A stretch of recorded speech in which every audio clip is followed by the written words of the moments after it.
Hello everyone, and welcome to Kaya Thinks Film. Today, I'd like to tell you about Franco Rosso's 1980 film, Babylon, a film that follows young reggae DJ Blue as he pursues his musical ambitions as the frontman of the Italian sound system, while battling the Thatcher-era South London and the many hostilities that come from that. What I'd like to explore specifically is how the political landscape of the time affects the events of the film, and how we are unfortunately seeing similar patterns in the modern day. Firstly, it's important to understand where the term Babylon actually derives from. In the film, the word and title is used to describe England as the third Babylon, contrasting the Jamaican experience of immigration with the transportation of Jews during the Babylonian captivity. The term refers not only to the place of captivity, but also to the oppressive imperial powers that find themselves there. Despite many Jamaicans leaving their second Babylon voluntarily, they still face persecution in their new home. The entire film is scored wonderfully with the sounds of reggae and dub music. The former originated in Jamaica in the late 1960s, developing from earlier genres such as ska, mento and rocksteady.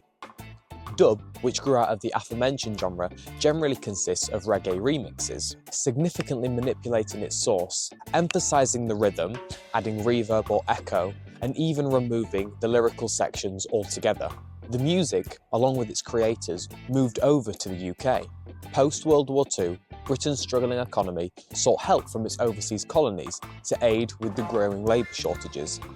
It's important to note that nearly half of all emigrating men from the Caribbean during the 1950s had previously held high-skilled jobs or carried with them what was seen as excellent employment credentials. This of course continued in the 1970s, where people were still coming over and bringing with them musical influences for many to enjoy, and for later people to adapt and turn into their own sounds. Through acts aided heavily by the British during the transatlantic slave trade, over 90% of Jamaicans descend from sub-Saharan Africa. Paired with over 300 years of ruling the country, you think the British would take responsibility for the Jamaicans through the actions that they bestowed upon themselves. However, someone like Margaret Thatcher in 1978 could be seen perpetuating unwarranted fears when she said, "The moment the minority threatens to become a big one, people get frightened."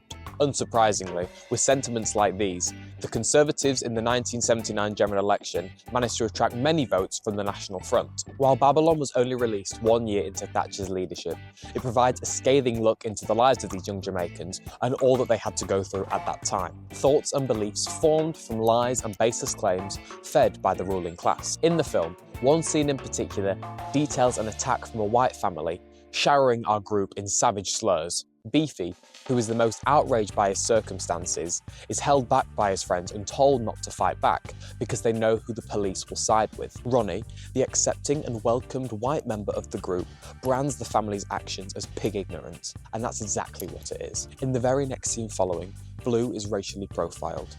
He's verbally abused, beaten up, and told off by the police for running away, despite being tailed by a car late at night and having a very reasonable reaction.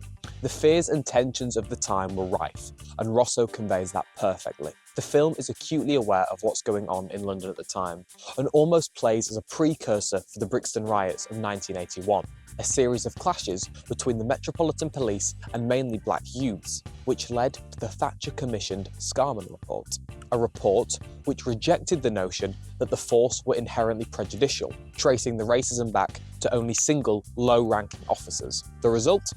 A large increase in stop and searches, a prejudice-ridden practice that is still common today. Thatcher's tenure also brought with it a realignment to neoliberalism, a political and economic ideology that advocates for free market capitalism, effectively making a business out of government. Homo economicus, a term first used by John Mill in the late 19th century, often stems from neoliberalism. It's the idea that human beings, adopting their economic environment, pursue their ends relentlessly and optimally, making their very physical bodies machines for money-making. After all, in a capitalist world, your physical body and labour output is your most valuable asset. In the film, we see this concept in full motion, where William, poses as a gay prostitute, lures a man into an alley and beats him up, using his physical self to make money by finally taking the man's wallet. Blue scolds these actions, but William's reasoning is that these actions are one of survival, an attack that's justified under the thinking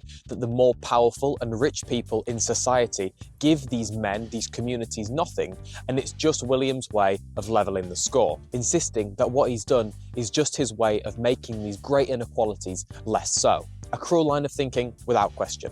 But it holds up against the idea of trickle-down economics, a fantasy which is never going to reach these boys. This sequence in Babylon clearly shows that the implemented strategies put down those who then must do whatever they can to get out of their situations. And then, on account of the violence, a rhetoric develops from those in charge, providing them with a blanketing excuse to oppress minorities further. Babylon is a fantastic film, and I implore anyone who can to watch it. It sounds brilliant and has superb cinematography throughout that manages to wrap everything in a cold fog, almost mirroring the oppression of the time. The same patterns and attitudes that we can see in the film, formed from certain rhetorics and ideologies, are once again being woven into the fabric of UK politics. Hateful migrant scapegoating, appeasing of the far right, and a creation of hostility towards those who are just trying to be with their family or bring loved ones over and contribute majorly to the economy while doing so. Watching films like this, thinking about art in this way, is essential for our understanding of the world,